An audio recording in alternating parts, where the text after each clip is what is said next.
సాధనకు సమయం కథ ఇది. పడక గదిలో తన మంచంపై పడుకొని ఉన్న రాధాకృష్ణ ఏదో అలికిడి కావడంతో ఉలిక్కిపడి కళ్ళు తెరిచి చూశాడు.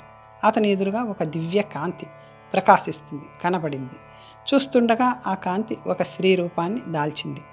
దేదీప్యమైన కాంతులను వెదజల్లుతున్న ఆ శ్రీమూర్తి సాక్షాత్ ఆ జగన్మాతేనని గ్రహించిన రాధాకృష్ణ అమ్మ అంటూ ఆ తల్లి పాదాలపై పడాలని అనుకున్నాడు. కానీ మంచంపై అతనిని ఎవరో కట్టేసినట్లు అనిపించడంతో ఒక్క అంగుళం కూడా కదలలేకపోయాడు. ఏమైంది నాకు అనుకుంటూ రాధాకృష్ణ తన వంక తాను ఒకసారి చూసుకొని ఆశ్చర్యపోయాడు.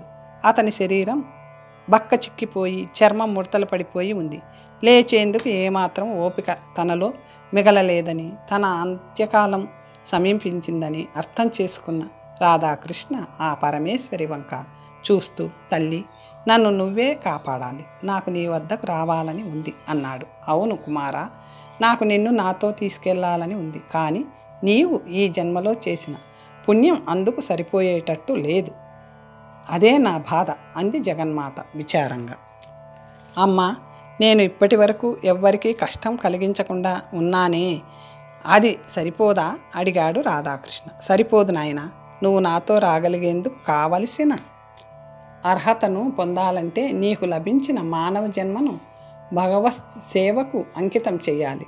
నేను నీకిచ్చిన ఈ 95 సంవత్సరాలలో నువ్వు ఏనాడు నా సన్నిధిలో దీపం కూడా వెలిగించినట్టు లేవు అంది పరమేశ్వరి.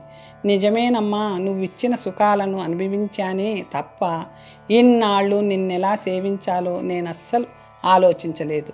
నన్ను మన్నించమ్మా, నాకు ముక్తిని ప్రసాదించు అని అమ్మను వేడుకున్నాడు రాధాకృష్ణ. సరే నాయనా, నా బిడ్డవు కాబట్టి నీకొక చివరి అవకాశం. నీకు ఖచ్చితంగా 10 నిమిషాల వ్యవధి ఇస్తున్నాను. ఈ 10 నిమిషాలలో నీకు తోచిన విధంగా నన్ను సేవించి నాతో వచ్చేందుకు అర్హతను సంపాదించు నాయనా అంది పరమేశ్వరి. ఆహా అమ్మా, నువ్వు కరుణామయివి. నేను ఈ అవకాశాన్ని తప్పకుండా సద్వినియోగం చేసుకుంటాను అని అమ్మను ఎలా సేవించాలా అని ఆలోచనలో పడ్డాడు రాధాకృష్ణ. పత్రం పుష్పం ఫలం తోయం అన్నారు కాబట్టి పెరటిలో ఉన్న 4 పుష్పాలు కోసుకొని వచ్చి అమ్మ పాదాలపై వేద్దామనుకున్నాడు రాధాకృష్ణ. లేచే ప్రయత్నం చేసినప్పుడు కానీ రాధాకృష్ణకి అతడు లేవలేని స్థితిలో ఉన్నాడని గుర్తుకు రాలేదు.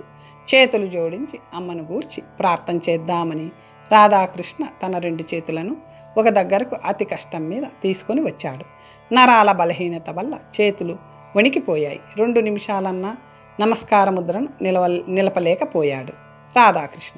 తనకు తెలిసిన పాటను సంగీత సేవగా భావిస్తూ శ్రావ్యంగా పాడుదామని రాధాకృష్ణ అనుకున్నాడు. కానీ వృద్ధాప్యం వల్ల గొంతులో కఫం అడ్డుపడి పాడలేకపోయాడు.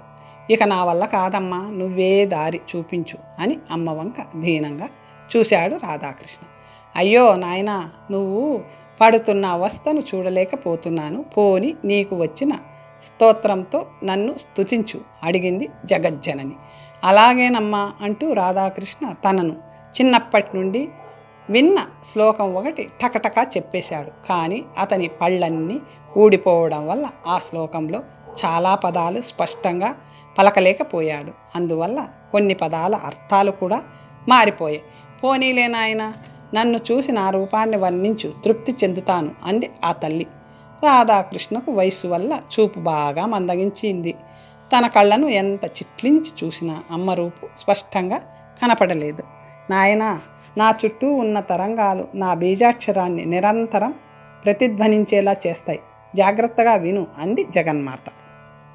రాధాకృష్ణ తన 70వ ఏటనే వినికిడి శక్తిని కోల్పోవడంతో చెవులు కిక్కిరించి విన్నప్పటికీ తనకు ఎటువంటి శబ్దము వినబడలేదు. అమ్మా, ఇప్పుడేం చెయ్యను అన్నట్టు అమ్మ వంక చూశాడు రాధాకృష్ణ.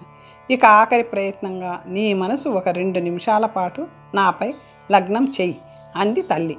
2 నిమిషాలు ప్రయత్నించిన తర్వాత మహనీయులకు సైతం మనసును ఏకాగ్ర చిత్తంతో నీపై నిలపడం సులభం కాదు. నా వంటి అల్పునికి అది ఎలా సాధ్యపడుతుందమ్మా, నా వల్ల కాదు అని అన్నాడు రాధాకృష్ణ దీనంగా. జగన్మాత రాధాకృష్ణకు ఇచ్చిన 10 నిమిషాల గడువు ముగిసింది. అమ్మా, నిన్ను ఏ విధంగానూ సేవించలేకపోయాను అని కడు దుఃఖంతో అన్నాడు రాధాకృష్ణ. పశ్చాత్తాపంతో అతని కళ్ళ వెంట నీళ్లు ధారాపాతంగా కారిపోతున్నాయి. ఇదంతా నీ స్వయం కృతం నాయన. నువ్వు తరించడానికే నీకి మానవ జన్మ లభించిందన్న విషయం నువ్వు విస్మరించావు. నీ పేరు చెప్పినప్పుడల్లా నా నామాన్ని స్మరించావు. కనుకనే ఈ విధంగానైనా నీకు నా దర్శన భాగ్యం కలిగింది.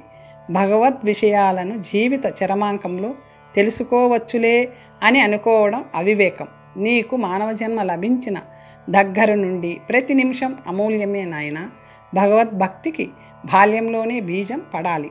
జీవితం చివర్లో సత్యాన్ని గ్రహించినా చేసేందుకు శరీరం పోవడమే ప్రమాదంగా ఉంది.